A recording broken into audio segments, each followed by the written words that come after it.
축복된 안식일 첫 시간에 하나님의 성전에 오신 모든 분들을 나의 하나님께 감사를 드립니다. 하나님의 평강이 오늘 저녁에 하나님의 성전에 나오신 모든 우리 사랑하는 성도님들의 마음과 가정에 함께 하시기를 기원합니다. 또 오늘 온라인을 통해서 이 예배에 참여하시는 분들에게도 하나님의 은혜가 함께 하시기를 기원합니다.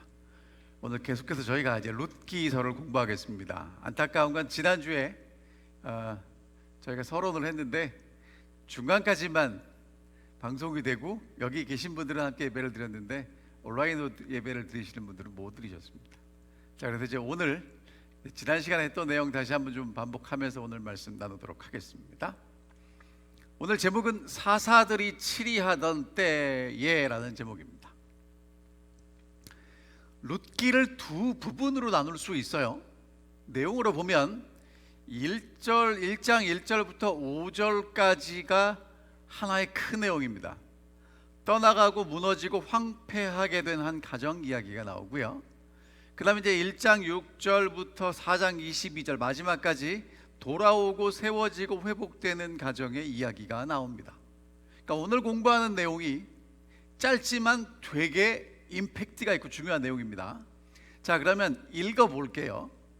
사사들이 치리하던 때에 그 땅에 흉년이 드니라. 유다 베들레헴의 한 사람이 그의 아내와 두 아들을 데리고 모압 지방에 가서 거류하였는데 그 사람의 이름은 엘리멜렉이요 그 아내의 이름은 나오미요 그의 두 아들의 이름은 말론과 기럐이니 유다 베들레헴 에브랏 사람들이더라. 그들이 모압 지방에 들어가서 거기 살더니 나오미의 남편 엘리멜렉이 죽고 나오미와 그의 두 아들이 남았으며 그들은 모압 여자 중에서 그들의 아내를 맞이하였는데 하나의 이름은 오르바요 하나의 이름은 루시더라. 그들이 거기에 거주한 지 10년쯤에 말론과 기럐 두 사람이 다 죽고 그 여인은 두 아들과 남편 뒤에 남았더라. 다 아시는 내용입니다. 성경 통독하면 굉장히 신속하게 지나가고 다 아는 내용이지만 여러분, 이 내용 속에는 정말 많은 것들이 들어있는데 오늘 시간이 되는 대로 저희가 한번 좀 살펴보겠습니다. 베들레헴 에브랏이라는 동네에 살았던 한 가정 이야기입니다. 여러분, 성경 이야기는요 정말 성경에 나오니까 대단히 훌륭하고 믿음이 있는 사람들의 이야기처럼 들릴진 모르지만 사실은 성경에 있는 이야기는요 우리하고 평범한 사람들의 이야기입니다. 그 사람들이 어떻게 살았는지를 통해서 하나님은 하나님의 뜻을 이루어 가시고 그들에게 은혜를 베푸시며 우리가 어떻게 살아가야 할지를 보여주시는데요. 자, 요약 정리하겠습니다.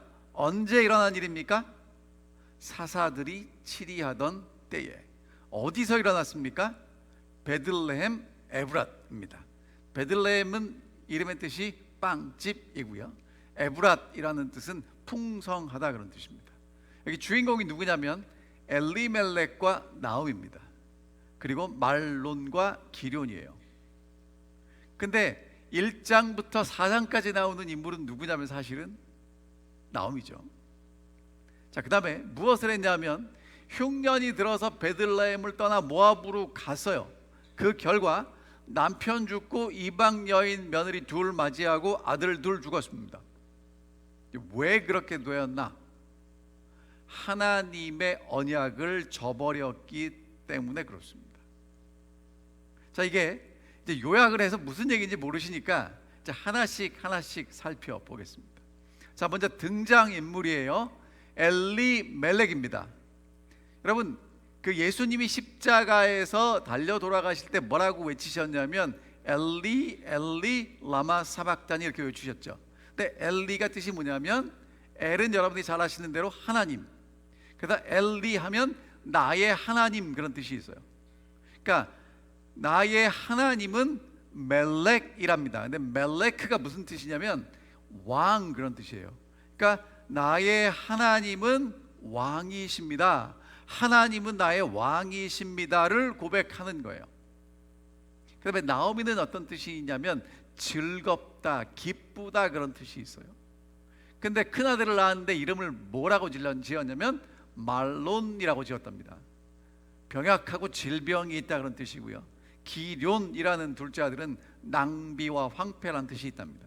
그러면 어떻게 이름을 가지고 우리가 생각해 볼 수 있냐면, 하나님은 나의 왕이라고 고백하는 남자가 있었어요. 이 부모님은 엘리멜렉이라고 이름을 지었을 때 하나님이 너의 왕이시다라고 고백하는 마음으로 지었을 거예요. 그러니까 하나님은 나의 왕이시라는 남자와 하나님을 통해서 기쁨과 즐거움을 누리는 여자가 만났어요. 그래서 사랑하고 결혼해서 자녀를 낳았는데 그 아들의 이름을 뭐라고 지었어요? 말론, 병약하고 질병이 있다고 지었고요. 그리고 또 아들을 낳은 다음엔 황폐와 낭비와 황폐라는 기럨이라는 이름을 지었어요. 왜 그렇게 지었을까? 어쩌면 그 시대를 보여주는 그런 이야기일지 모릅니다. 자, 그 다음에 지금 이제 여러분 저기 베들레헴이라고 쓰신데 보이십니까? 저기 베들레헴에서 이제 요단강을 건너서 모압이라는 지역으로 갔습니다. 모압이란 지역은 모압의 후손들이 살던 그런 곳인데 어떤 곳인지 나중에 자세히 말씀을 드릴게요. 자, 여러분 오늘 제일 중요한 구절이 있다면 이걸 기억하셔야 됩니다. 사사들이 치리하던 때. 언제 일어난 사건이에요? 사사들이 치리하던 때. 자, 이스라엘의 역사를 잠깐 저희가 복습하겠습니다. 지금 옆에 있는 지도 그림은요, 여호수아를 통해서 이스라엘 백성들이 요단강을 건너가서 여리고를 점령하고 아이성에서 진 다음에 이스라엘의 남쪽 지역을 정복하고 이스라엘의 북쪽 지역을 정복하는 여호수아 이야기입니다. 그래서 저 시대를 학자들은 뭐라고 부르냐면 정복 시대 그렇게 불러요. 드디어 이제 어디에 들어갔습니까? 약속의 땅에 들어갔고요. 12지파에게 땅을 분배하고 기업으로 나누어 주었습니다. 그런데 사사 시대로 접어들면서 이제 순환, 사사기의 순환이라는 게 나오는데 이유가 뭐냐면 하나님의 은혜로 잘 살게 되었는데 잘 살다 보니까 하나님을 잊어버리고 우상 숭배를 하게 되어 이웃 민족에게 압제를 당하게 되고 하나님께 기도하니까 하나님이 사사를 일으켜서 그들을 구원하시지만 구원을 받은 다음에는 또다시 잊어버리게 되고 또다시 죄를 짓게 되는 그 순환고리가 생겼다는 것입니다. 자, 그럼 이제 그 이야기의 시작이 어떻게 되냐면요, 여호수아 24장 31절입니다. 24장이 제일 마지막 장인데 마지막 장에 보면 어떻게 결론을 내리냐면 이스라엘이 여호수아가 사는 날 동안에 그리고 여호수아 뒤에 생존한 장로님들, 다시 말하면 여호수아와 함께 하나님의 은혜를 경험하고 정복을 했던 그 사람들이 살아있을 때 여호와께서 이스라엘 위하여 행하신 모든 일을 아는 자들이 사는 날 동안에는 누구를 섬겼어요? 여호와를 섬겼습니다. 이 말씀이 사사기 7장에도 나와요. 백성이 여호수아가 사는 날 동안 여호수아 뒤에 생존한 장로들 곧 여호와께서 이스라엘을 위하여 행하신 모든 큰 일을 본 자들이 사는 날 동안에는 여호와를 섬겼습니다. 자, 근데 문제가 뭐냐면 그 세대의 사람도 다 그 조상들에게로 돌아갔습니다. 그 후에 일어난 다른 세대는 여호와를 알지 못하고 여호와께서 이스라엘을 위해서 행하신 일도 알지 못했어요. 그래서 이 사람들이 하는 일이 뭐냐면 여호와의 목전에서 악을 행했는데 누구를 섬긴 거냐면 바알들을 섬겼습니다. 애굽 땅에서 그들을 인도해내신 그들의 조상의 하나님 여호와를 버리고 다른 신들을 따라 절해서 여호와를 진노하게 만들었습니다. 여러분, 그러면 이 사람들이 어떻게 하나님의 인도하심을 받고 하나님의 은혜로 약속의 땅에 들어갔는데 하나님을 잊어버릴까? 여러분, 잊어버린 이유는 두 가지예요. 첫 번째, 그 조상들이 경험한 걸 후손들이 모르기 때문이죠. 또 한 가지는요, 이유가 뭐냐면 여러분, 이게 지금 그 당시에 가나안에 있던 사람들이 섬기던 우상 숭배의 모습이에요. 그럼 여러분, 이 사람들이 왜 우상 숭배를 했을까요? 하나님을 잊어버렸기 때문에 했을까요? 하나님 잊어버립니까? 안 잊어버립니까? 잊어버리지 않아요. 어떻게 잊어버립니까? 근데 우상 숭배를 할 수밖에 없는 이유가 뭐냐면, 여러분, 이 땅은요 비가 와야만 농사를 짓는데 비가 오지 않습니다. 어떻게 합니까? 그 땅에 사는 민족들을 보니까, 다른 사람들을 보니까 비가 오지 않으면 기우제를 드려요. 그러면 우리 하나님께서 비를 주실 거라고 믿고 있다가 비가 안 오면 우리도 뭘 해야 될 것 같아요? 기우제를. 여러분, 그러니까 우상 숭배가 다른 게 아니고 기우제를 드린 거예요. 하나님을 떠난 건 절대로 아니고요, 하나님을 믿지만 하나님도 믿고 기우제도 드린 거예요. 그게 우상 숭배란 말이에요. 근데 여러분, 하나님은 우리에게 뭘 원하시냐면, 하나님은 우리를 사랑하시죠. 그래서 우리도 하나님을 사랑하기를 원하시는데, 어떻게 사랑하기를 원하세요? 여러분, 내가 사랑하는 사람이 나도 사랑했으면 좋겠어요? 나만 사랑했으면 좋겠어요? 자, 오정자 집사님 웃으셨는데, 나만입니까? 나도입니까? 나만. 그럼 하나님이 이스라엘 백성들만 사랑하시는 하나님은 이스라엘 백성들이 하나님을 어떻게 사랑했으면 좋겠어요? 하나님만. 근데 이스라엘 백성들의 선택은 뭐였어요? 하나님도. 그게 우상 숭배란 말이에요. 자, 그래서 하나님이 이제 그들이 여호와를 버리고 바알과 아스타롯을 섬겼으므로 여호와께서 이스라엘에게 진노하십니다. 그래서 노략하는 자의 손에 넘겨주셔서 노략당하게 하시고 주위에 있는 모든 대적의 손에 팔아 넘기셨어요. 다시는 대적을 당하지 못하게 되었습니다. 그들의 괴로움이 심해졌습니다. 그러면 여러분, 사사기에 나오는 이스라엘은 주변 나라들과 싸우고 있습니까? 아니면 주변 나라들에게 침략당하고 노략당하도록 하는 하나님하고 싸우고 있습니까? 누구랑 싸우고 있는 거예요? 그러니까 여러분 있죠, 이거를 이방 나라하고 싸운다고 생각하면 눈에 보이는 건 맞지만, 지금 하나님의 언약과 하나님의 섭리를 통해서 보면 누구하고 싸우고 있는 거예요? 하나님하고 싸우고 있는 거예요. 여러분, 이걸 놓치면 안 됩니다. 그러니까 오늘 하나님을 믿는 사람들은요, 하나님의 말씀을 가지고 눈앞에 있는 것만 보는 것이 아니라 그 너머에 하나님이 어떻게 하고 계심도 볼 수 있는 믿음의 눈이 필요하다는 것입니다. 자, 그래서 여호와께서 힘들고 어려울 때마다 사사들을 세워서 노략자들의 손에서 그들을 구원하게 하셨습니다.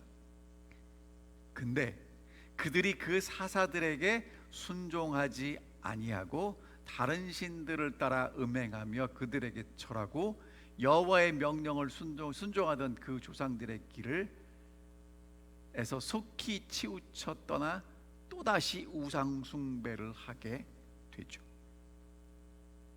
그러니까 여러분, 사사시대라는 건 무슨 얘기를 하는 거냐면, 원래 사사가 필요했던 사람이 아닌데 특별히 그때만 필요하기 때문에 하나님이 이스라엘을 구원하기 위해서 세우신 사람을 사사라고 그래요. 사사라는 직분은 그때그때 세워지는 거지 대대로 전해지는 그런 직분이 아니었단 말입니다. 자, 그런데 그 사사 시대를 결론 지은 말씀이 사사기 21장 23절 마지막 절이에요. 그때 이스라엘에 뭐가 없으니까? 왕이 없기 때문에 사람들이 각기 자기 소견에 옳은 대로 살았습니다. 자, 근데 그 말씀이요 18장에도 나와요. 그때 이스라엘에 왕이 없었고, 19장 이스라엘에 왕이 없을 때에, 21장 그때 이스라엘에 왕이 없으므로.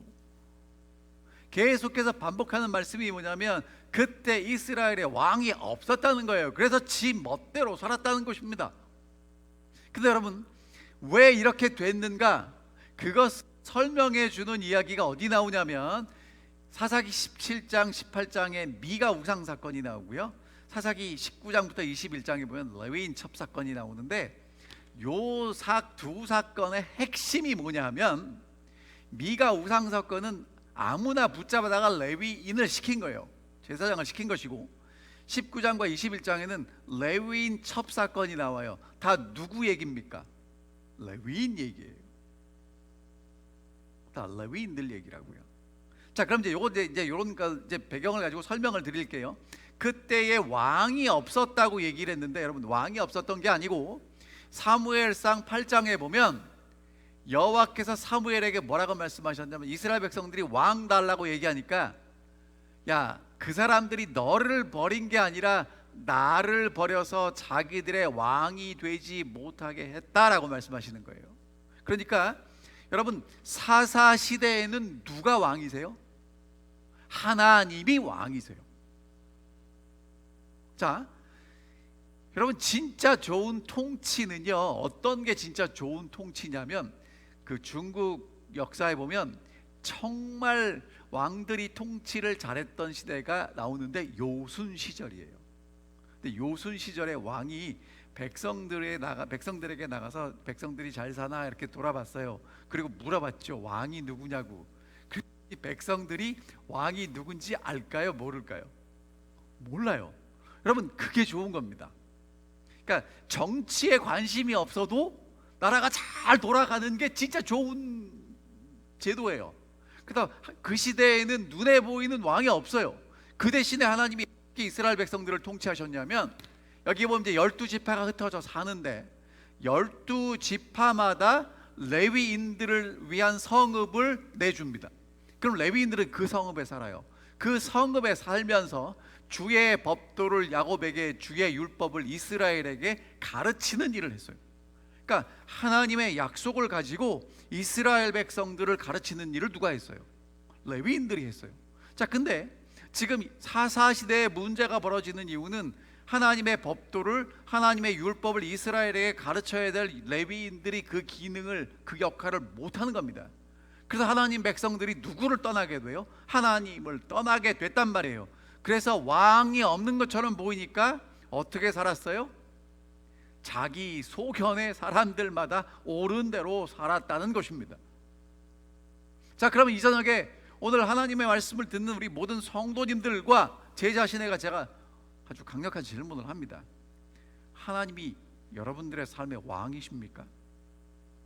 아니면 그때 왕이 없기 때문에 자기의 소견대로 살아가십니까?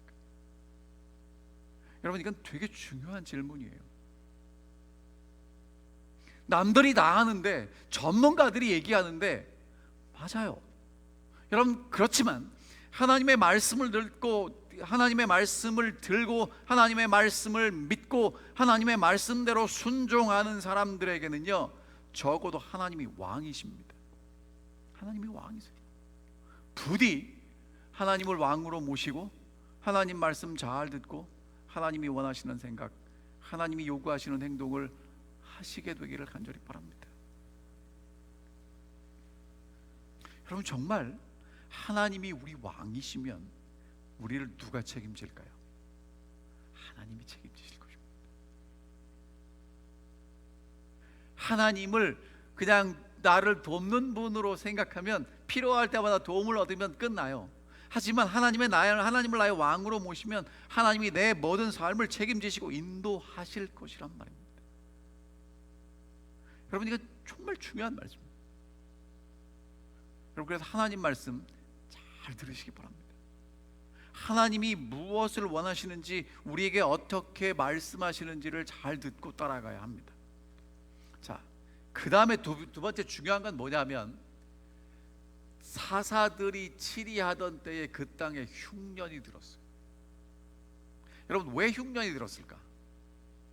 자, 왜 흉년이 들었는지를 설명하기 위해서는 신명기에 있는 말씀을 다시 저희가 읽어야 되는데요. 여호와께서 너희 조상들에게 맹세하여 그들과 후손들에게 주리라고 하신 땅, 곧 젖과 꿀이 흐르는 땅에서 너희의 날이 장구할 거라고 말씀하십니다. 여러분, 젖과 꿀이 흐르는 땅, 좋은 땅입니까? 안 좋은 땅입니까?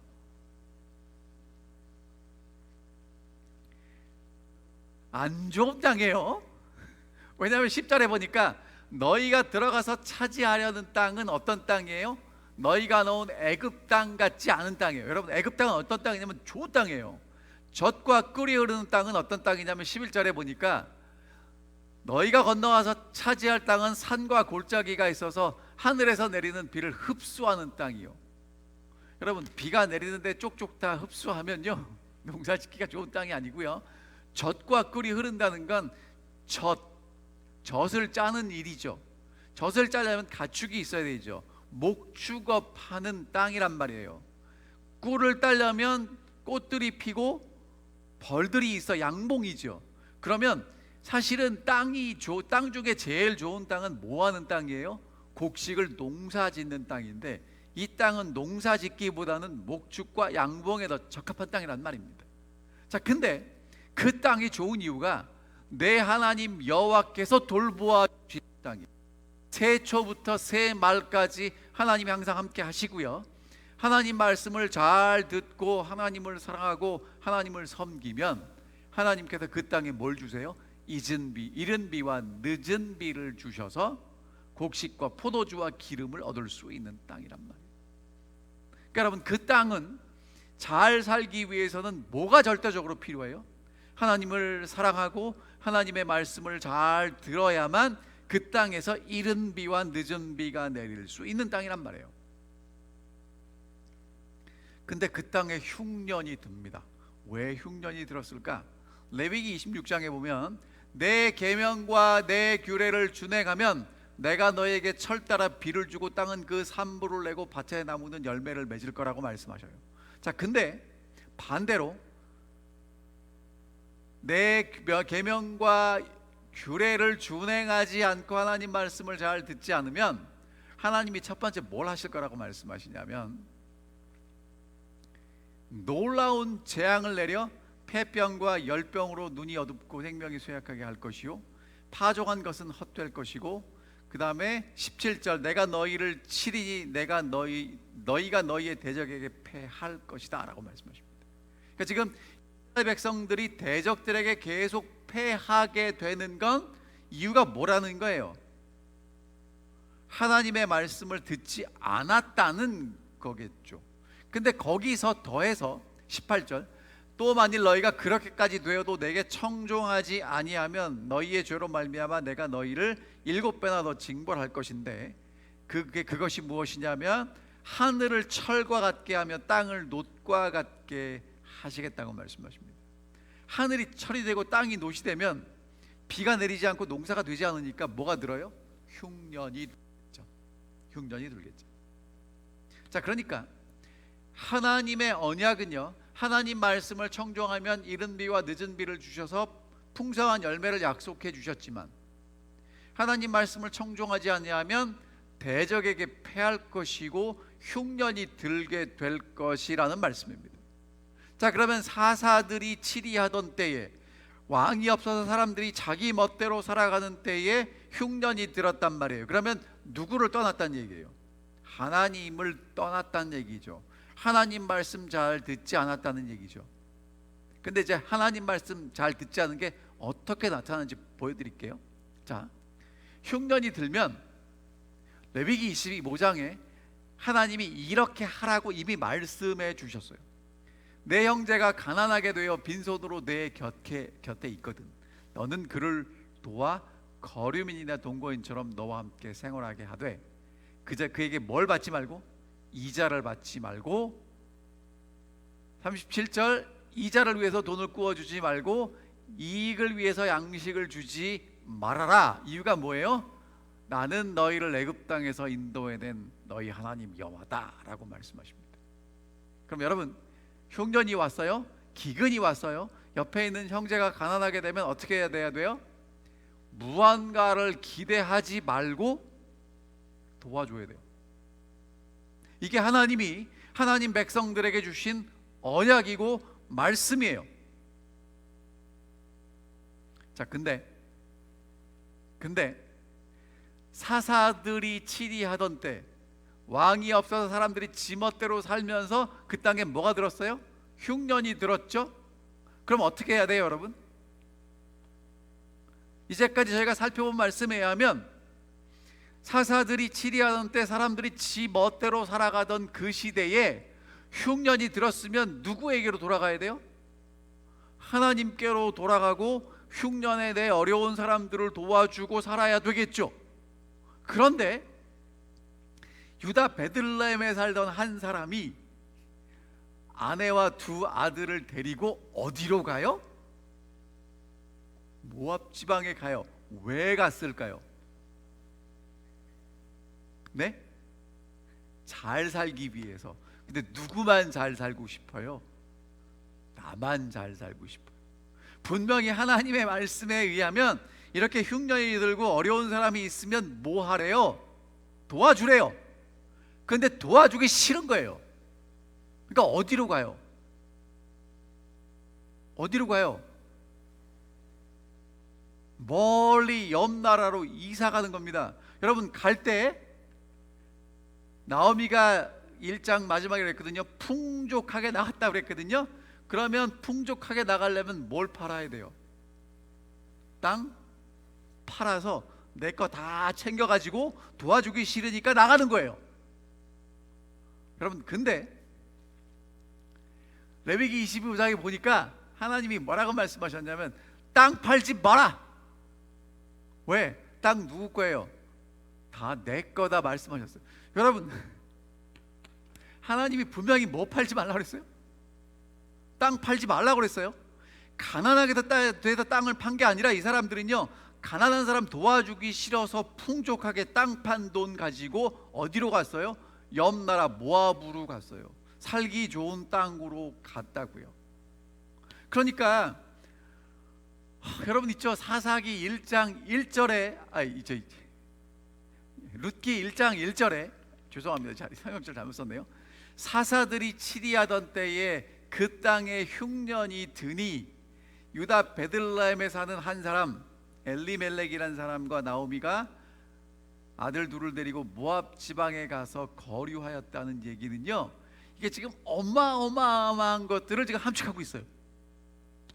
자, 사사들이 치리하던 때에 사람들이 자기 소견에 옳은 대로 살던 모습을 그냥 함축해서 보여준 가정이 엘리멜렉과 나오미의 가정이에요. 하나님은 나의 왕이라고 고백하는 사람이 하나님이 나의 왕이라고 고백하지만 내 뜻대로 하나님을 떠나서 기근이 오고 흉년이 왔을 때 하나님께 돌아가는 대신에 가난하고 불쌍한 사람 도와줄 거 다 챙겨가지고 어디로 가요? 하나님 없는 곳으로 도망가는 일.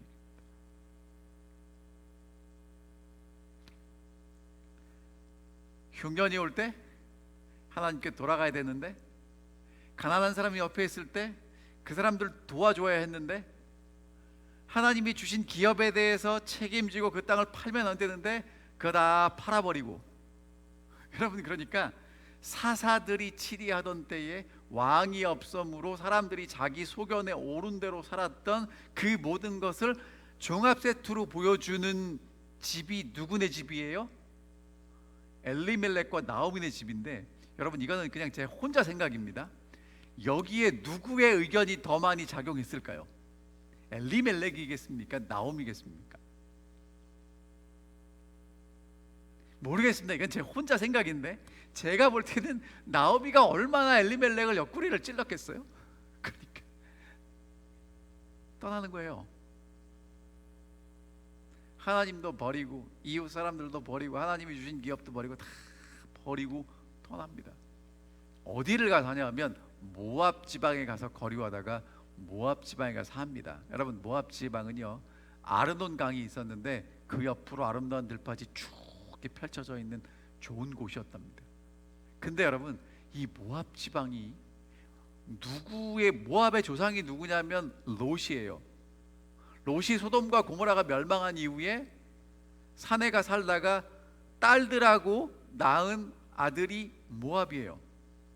이 모압의 신이 몰록인데요, 저게 지금 모압의 신 몰록의 모습인데, 저 뒤에서 불을 떼고 이 몰록에게 뭘 바치냐면 자녀를 바치는 신이에요.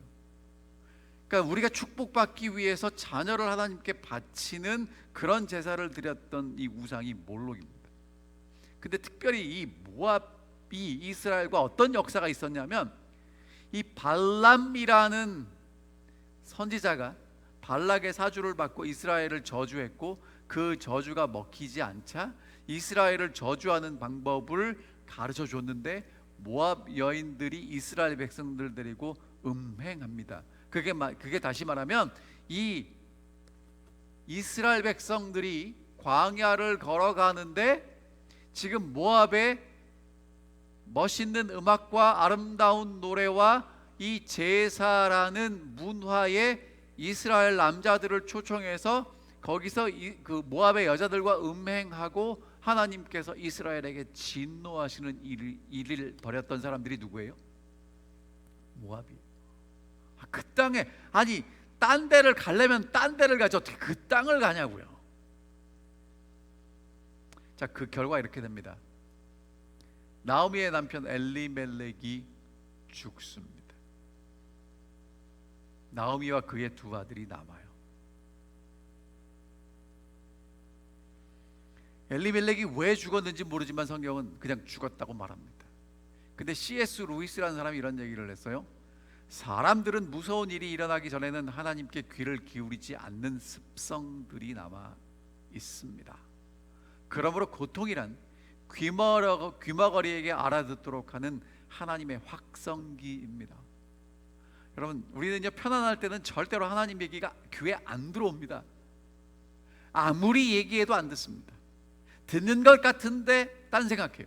근데 언제 들리냐면 고통이 찾아오면 그때 이제 귀가 조금씩 열리기 시작해요. 여러분, 그러면 이제 남편 죽으면 나오미가 어떻게 해야 돼요?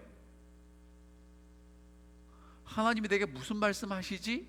듣고 하나님께 돌아가야 되는데, 여러분, 남편의 죽음을 경험했어요.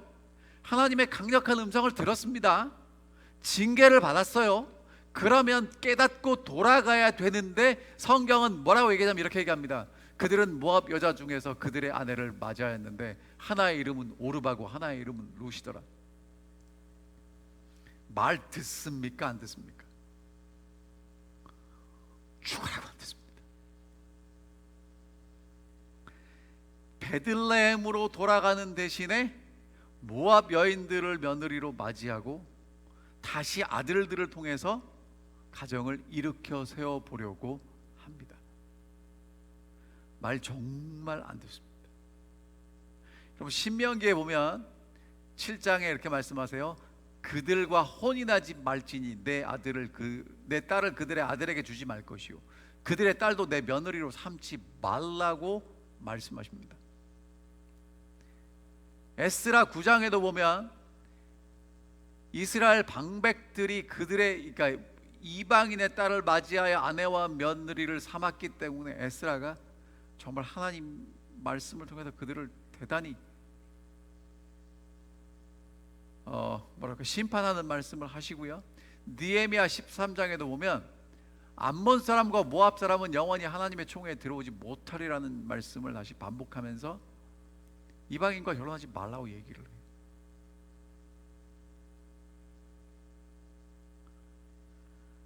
근데도 안 듣다가 어떻게 되냐면 거기 거주한 지 10년쯤 되었을 때 말론과 기럨 두 사람이 다 죽습니다. 그리고 그 여인은 두 아들과 남편 뒤에 남게 되죠. 그러니까 하나님의 언약을 저버리고 하나님께 등 돌리고 끝까지 반항하고 저항하고 거절하다가 이제 어디까지 내려가요? 밑바닥까지 내려갔어요. 이제 더 내려갈 데가 없어요. 더 잃을 게 없어요.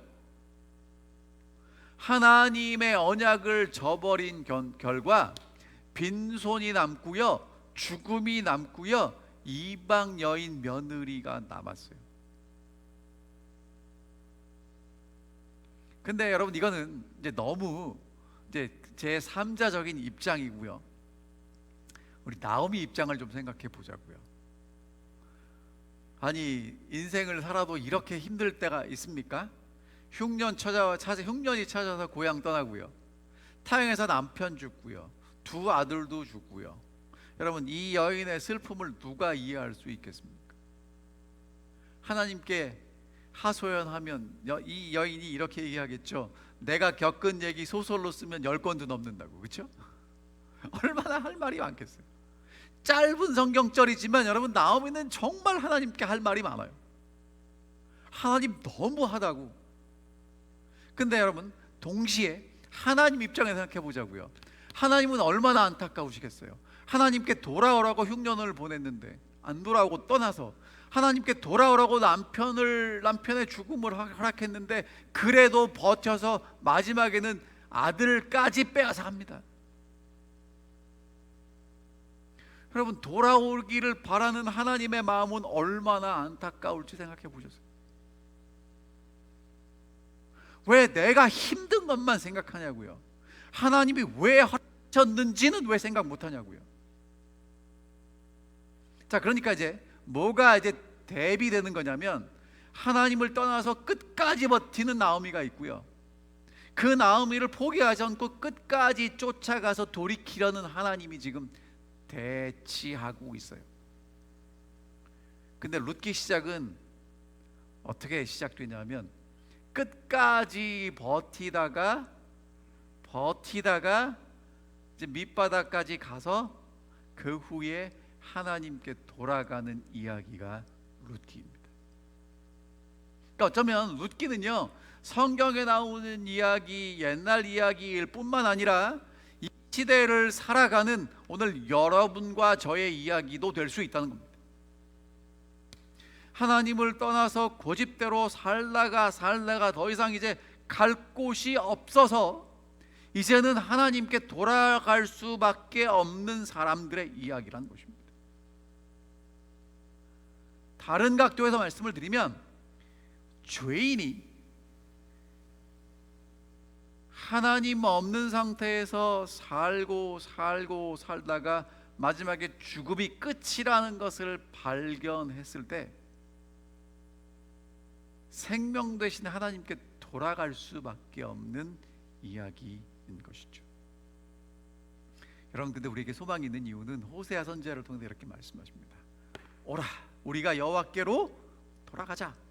여호와께서 우리를 찢으셨지만 낫게 하실 것이고, 우리를 치셨지만 싸매어 주실 것이라고 말씀하십니다. 자, 근데 여러분, 돌아가는 게 쉽습니까? 어렵습니까? 돌아가는 거 쉽지 않습니다. 차라리 여기서 포기하는 게 더 나을 수도 있어요. 하지만 여러분, 돌아가면 하나님이 회복시켜 주십니다. 하나님이요, 하나님께 돌아간 이 깨어진 가정을, 도저히 회복할 수 없는 이 가정을 회복시켜 주십니다. 그것도 온전하게 회복시키시고 그 가정에서 누가 태어나게 하세요? 다윗 왕이 태어나게 하십니다. 여러분, 이제 룻기, 오늘 이제 어떻게 이야기가 시작됐는지 오늘 그 서론을 했습니다. 시작은 흩어지고 떠나고 망가지고 황폐된 가정의 이야기입니다. 하지만 하나님께서 하나님의 그 언약을 통해서 이 가정을 다시 회복시키시는 놀라운 하나님의 은혜와 사랑을 저희가 살펴보게 될 것입니다. 다음 시간에는 저희가 이제 룻기 1장 뒷부분을 할 것입니다. 여러분 좀 읽어오시고요, 어떻게 하나님께 돌아가고 하나님께서 그들을 회복시키시는지를 저희가 함께 살펴보도록 하겠습니다. 기억하십시오. 여러분, 하나님은 절대로 우리를 포기하지 않고요, 우리를 회복시키시기 위해서 끝까지 우리를 쫓아오실 것입니다. 우리가 그 하나님을 거절하지 않는 한, 그리고 그 하나님께 돌아가는 한, 하나님께서 여러분과 저를 회복시키실 것이라는 소망이 오늘 여러분과 제 마음속에 소중하게 간직되는 이 저녁이 되시기를 바라면서 오늘 말씀 드리겠습니다. 하늘에 계신 아버지, 우리를 포기하지 않고 끝까지 붙잡아 주셔서 감사합니다. 그럼에도 불구하고 저희는 왜 자꾸 우리 마음대로 하고 싶고 하나님을 떠나는지 모르겠습니다. 흉년이 들 때 하나님께 돌아가지 않고 정말 죽음이 사랑하는 사람을 빼앗아가도 하나님을 끝끝내 저항해 하나님을 향하여 대항하고 저항했던 나오미. 하지만 하나님은 그 나오미를 사랑하셔서 하나님께 돌아오기를 원하시고 기다리고 계셨습니다. 하늘아버지, 이 안식일 우리의 마음으로 하나님께 돌아갈 수 있도록 도와주시고, 하나님이 우리의 왕이 되심을 우리의 입술로 고백하며 우리의 삶으로 고백할 수 있는 우리 사랑하는 모든 성도들이 되게 하셔서 하나님이 우리를 낫게 하시고 싸매시고 고치시는 하나님의 크신 은혜와 긍휼을 경험할 수 있는 이 안식일이 될 수 있도록 축복하여 주시옵소서. 하나님의 그 약속 믿고 돌아가겠사오니, 하나님 약속 위에 굳게 서기 원하오니 저희를 붙잡아 주시고, 하나님의 시간과 하나님의 때에 놀라운 하나님의 축복과 회복하심을 이루어 주시옵기를 간절히 바라오며 사랑 많으신 예수 그리스도의 이름으로 기도하옵나이다. 아멘.